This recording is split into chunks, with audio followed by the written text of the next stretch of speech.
Hey guys, I'm Cassandra Bodzak, and you are watching the second video in my Dreaming to Doing series.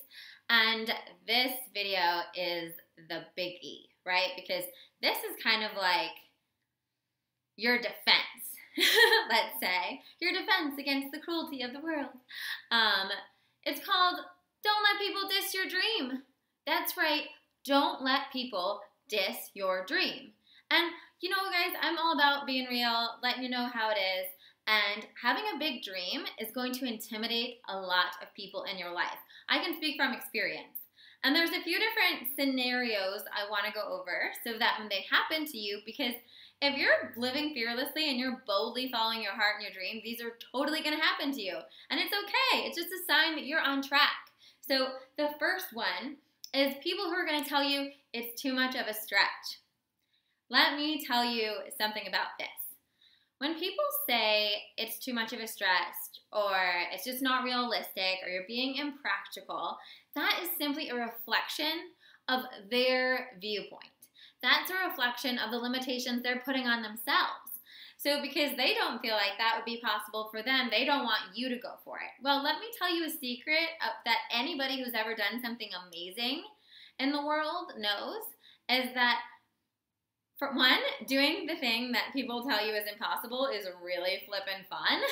And two, there's a reason why there aren't millions of people doing epic things. Because so many people don't believe those epic things are even possible for them. So by you just owning it and feeling that possibility and knowing that the reason you have this dream in your heart, the reason that your whole body lights up when you think about doing this thing, is 110% affirmations that is not only possible, but it is very, very possible for you. So when people say things to you like, oh, you know, that's great, or my favorite one is when I tell people some of the things I want to do, they're like, oh, that's really cute, that's great, what are you doing in the meantime? And just so you know, I can tell you this has happened.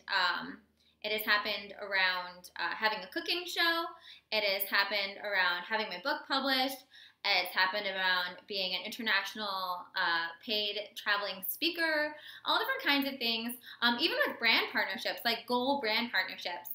I've said them out loud to people, and people have been like, oh, well, that's really sweet. And you know, and you can feel it when they're just being like, that's crazy. And I love it when I tell people, oh, my dream is to have my own show, and it'll be like a mindful cooking show, and I just, you know, love doing that, and I want to have more books and stuff like that. And people are like, oh, yeah, that's really great. So what are you, what are you doing in the meantime? And I laugh, you know, and it's a lot of the times maybe they didn't even know that I've already been on national TV doing cooking. Maybe they didn't know about certain current projects that are going on, or that my book is already out. A great story with this is when my book was coming out. When I was 27, 28, I would tell people, oh, I'm writing a book. It's going to be published before I'm 30 and, you know, whatever. And so many people would be like, wow, that's really ambitious of you. Or like, you know, writing a book is, that's a big thing, you know, or whatever. And they would just project, they would just kind of like vomit all of their limiting beliefs on me. And I'd just be like, okay, yeah. And then it was so funny because all of those same people, when the book came out, were like, oh my God, you actually did it. You said, like, you said that you were going to do it, and you did it. And mind blown. But the whole time I held true to knowing that this desire wouldn't be in my heart if I wasn't made to do it. And that brings me to my third point, which is perhaps the hardest. When you get snubbed professionally.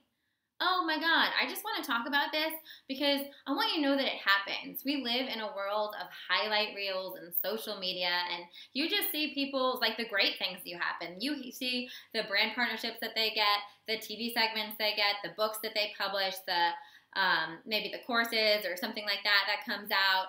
You see the events that they speak at. What you don't see is all of the things that didn't happen. You don't see the conferences that they were dying to speak at that totally snubbed them. You don't see that, you know, that deal that they were talking about for a few months that just ended up falling through. And that's just the reality of how it is for a lot of us. If you're actively going after your dream, you're going to get a lot of no's.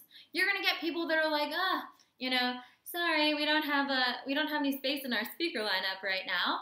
And let me just tell you, I just want to warn you for this. Again, it goes back to saying just because someone else doesn't see your value, because someone else doesn't see your greatness, how amazing you are at what you do, does not mean anything about your capability of doing it or your capability for success doing it. And there's going to be a lot of all three of these kinds of like quote unquote disses that you're going to have to battle. And I just want you to put your shield up and protect that heart-centered feeling that you know exactly what your dream is and you got this. Because I can tell you from experience, there are so many people who when I was first coming up, I actually had the best experience because when I filmed The Taste, it filmed and it didn't air until like 6 or 7 months later. And there were so many people in that 6 to 7 month period that I reached out to either connect with on a friend level, to maybe talk about doing an event or something with them that totally blew me up. There are still today different organizations and different things that blow me off, right? And you just have to stay true to yourself and stay on that path and keep going after it because let me tell you, they all come around. You know, everybody, you forgive them because they're just seeing you where they're at, okay? And they can't see you for your full wingspan. And that's fine. It doesn't make them a bad person. You don't have to hold any resentments or grudges. And trust me, if you just stay strong to your path, if you keep killing it, they will come on in. And before you know it, they'll be begging you to do that segment or to, publish an article with them or for them to interview you when maybe just a few months or a year earlier, you couldn't even get them to respond to your emails. So I just want to say that. I want to give you that disclaimer. We harnessed your dream. We got you to really dream what it was in the first video. This second video is about protecting that dream so that not letting any invaders try to diss it or bring you down. And stay tuned for our third video. We're going to really talk about how you go from dreaming to doing it. Don't forget to subscribe if you love these videos. And of course, comment below. Let me know if you have some funny stories you want to share. I would love to listen in the comments. Thank you guys for tuning in. I love you.